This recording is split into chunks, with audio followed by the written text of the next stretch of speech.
Hey. Sorry, I jumped on a little bit late here. I was on my coaching with my coaching group. How are you?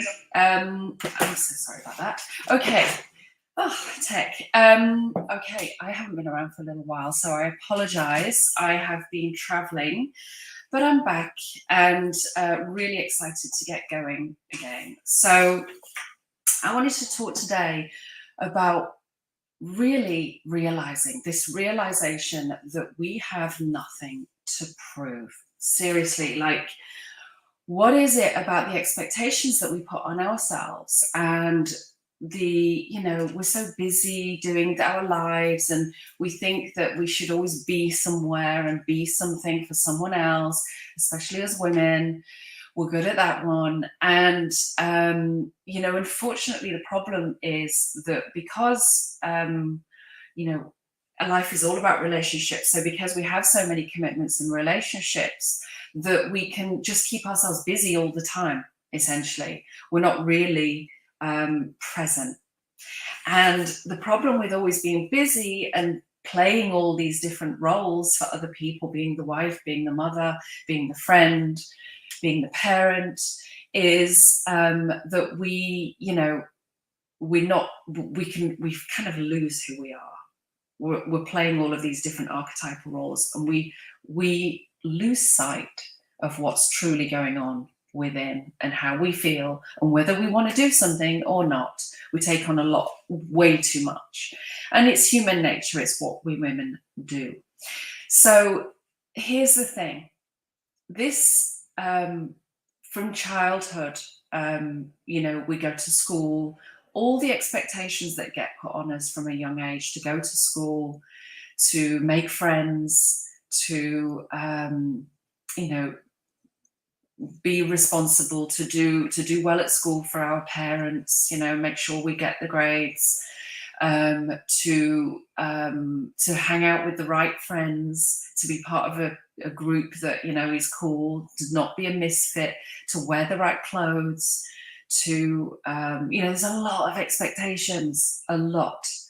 And it's tough, it's really, really tough. And as the years go by and it layers upon layer, and we start to really take on these beliefs, ultimately, that's who we're supposed to be, all these expectations. Very few of us actually, feel confident at that age and know who we are, because we're doing what everybody else does. We're doing what's expected of us, of our teachers, from our parents. We get the pressure from our parents, all of those things. It's a lot of pressure for a teenager to go through. So what happens is we then start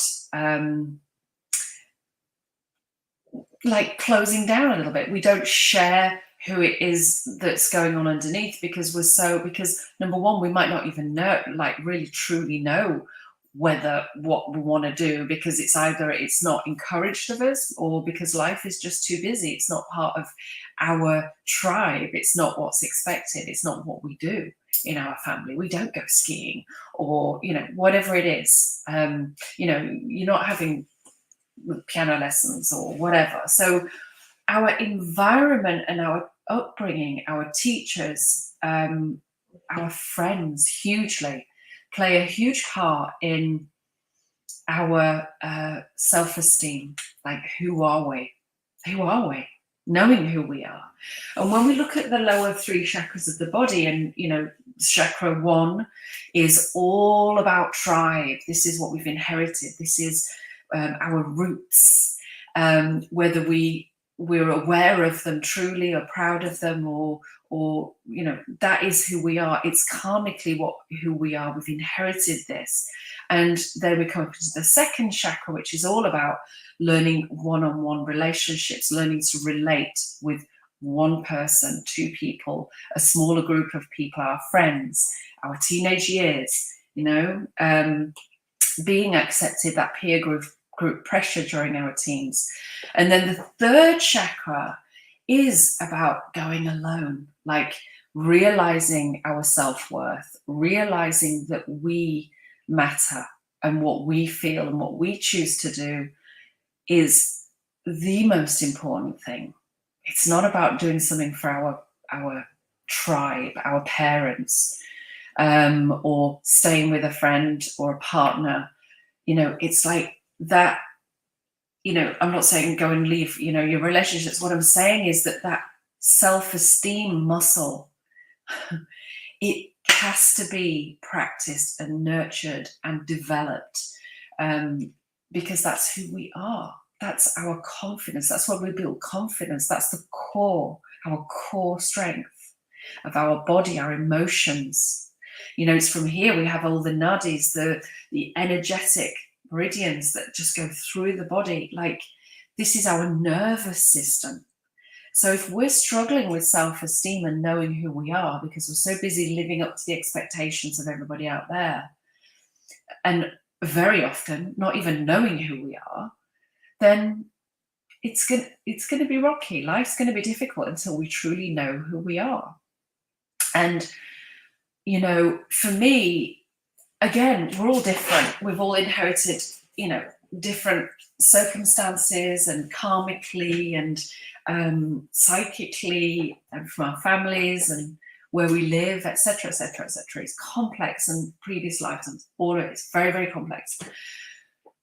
But some of us, this life journey, this journey that we're on is about coming into alignment and back to the truth that we are whole and complete and worthy just as we are, without all those distractions of everybody else and what anybody else thinks. And for some of us, it can take a very long time to come to that realization. And for some of us, and also, depending on what we've been through, I mean, it just does. There's no judgment, there's no blame, there's no shame in any of that. It is what it is. And this is our journey, and this is why we're all here to experience different things. And I got that. It landed for me, I would say about 3 years ago. It just landed.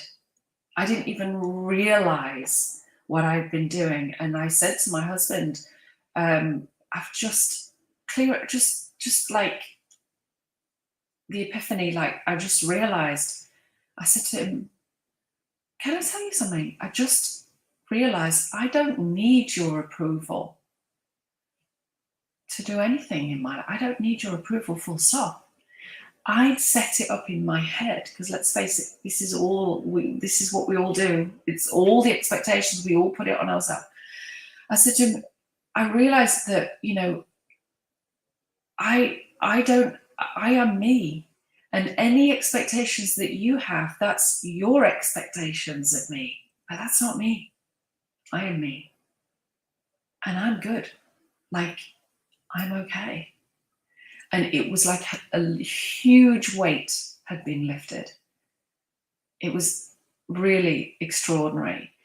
And something amazing happened the other day. Our son came to me, and he said the same thing. He's 18. He had the same experience. He just realized he'd been resisting. This is the thing. This is the powerful thing. That he'd been resisting becoming a mature grown-up. He wanted to stay being a child. And this is what's powerful for all of us right now, is our child within, our inner child, our child archetype is running havoc. All of us. Look at what we do. Look at the ways we behave. And you know what? And for a certain amount of years, it actually, it helps us to kind of get what we want, to play the game. Like, really. So where are you at with your inner child? Where are you at with your path to realizing that nobody else's opinion matters? No one else's expectations should matter to you. Yes, we get to be kind and love people and conform and do the right thing. Absolutely. And we get to also know that we are enough. Innately, we always were enough. We're born enough.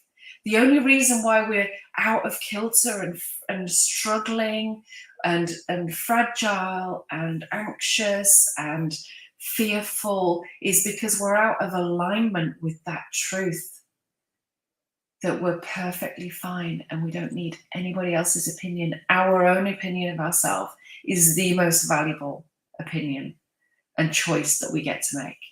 That's the only thing that matters. So I really wish for you to think about that, because the sooner we come into that realization, the sooner we can begin attracting things back into our life that we're in alignment. We're just in the flow. So it's that simple, and it's really not as difficult as we think. The only thing that's keeping us like really feeling fearful and unhealthy is this belief that we've got something that we should be doing. We should be there. We should be there for someone else. We should be or look or whatever it is in a certain way. And it's just not true. It's just not true. The truth is we are totally perfect just the way that we are. Like really whole and complete and worthy. And I want to read something to you.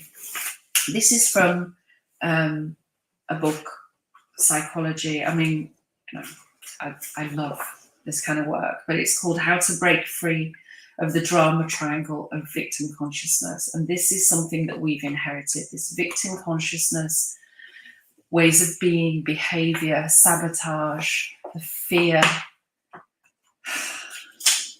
We get to also transcend that. We really do. This is chapter 14. It's just a small little snippet of a quote, really. When you take charge of your life, there is no longer a need to ask permission of other people or society at large. When you ask permission, you give someone veto power over your life. We get to parent our inner child and know that we are enough. No matter what, we are enough. So we get to take charge of our life. We never needed, maybe until we were able to look after ourselves, but we don't have to ask the permission of anybody for anything.